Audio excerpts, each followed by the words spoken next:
Hello, welcome to a Mr. Barnett Screencast. Today I'm going to be showing you how to use the clone stamp. We're going to get started right away here. So the photo you're going to use is this bird photo. It is found in Classroom. You're going to get it imported the same way you normally do, file new, and bring it in from the clipboard, and then make sure you edit, paste. Okay, before we begin, we want to make sure we make a copy of our original layer so we can always go back to it. I'm going to turn off all the layers, make sure I got a checkered backboard, and then I want to be on the top layer and turn the eyeball on. So we're going to use what's called the clone stamp tool. Okay, it is listed right here, clone stamp. What we're going to do is we're going to try and make the bird disappear, and we're going to try and make it so it does not look photoshopped. So we'll take a little practice, and maybe it'll take you a couple tries to get this correctly. A couple things to note: you want to make sure you are changing your brush size depending on where you're at. Hardness needs to be at 0 for sure. I'm going to start with a fairly large brush size. I'm going to go to about 150. Okay, and then we're going to slowly change that depending on what we're doing. Now, for the clone stamp tool, you need to press and hold Alt, and it's going to give you this little plus. Okay, what you're going to do is you're going to sample an area outside of the bird. So I'm going to sample up here, and I'm going to click. So I'm going to hold down Alt. It's going to give me that plus. I'm going to click. And then I'm going to move my mouse down to where the bird's at. And I'm going to start to click and drag. And you're going to notice there's a little plus appearing above where I'm clicking.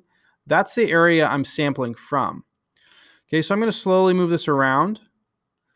Okay, and what I want to do is sample again from another spot and slowly move it around. But I do not want to get too close to the branches. We need to do something different to get that stuff to disappear.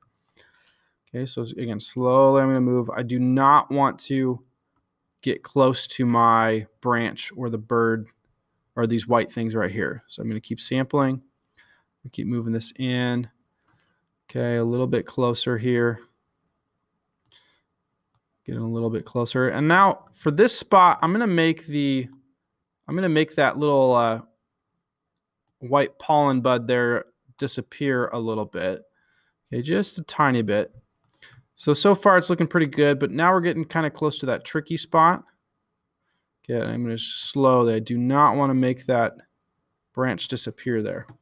Okay, so now we've got a couple of issues. We've got the bird's feet, and then we've got this one that we got to fix up. So what I'm going to do is I'm going to decrease my brush size. Maybe brush go down to 82. Okay, that looks pretty good.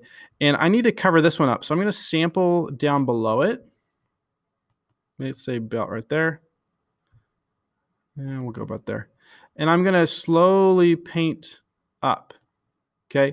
And usually you can get it done in one stroke. Sometimes you got to go back and click on it again to make that fade disappear. But overall, it looks pretty decent. It looks like the foot was not supposed to be there. Okay. The next one's going to be a little trickier. Now, I need to replace the top of this bud right here with one that looks similar. Now, these are all facing the wrong way. This is the closest one. So what I'm going to do is going to sample from the top of this one. So Alt again, sample. I'm going to come over here and I'm going to try and place it up there. And to make it a little more believable, I'll click and drag just a tiny bit. And it looks like I need to get this edge wall here. So I'm going to come over here to the edge. I'm going to grab a little bit of an edge there. And I need to get the base so it blends in. So I'm going to grab the base of this one and kind of blend it in like that.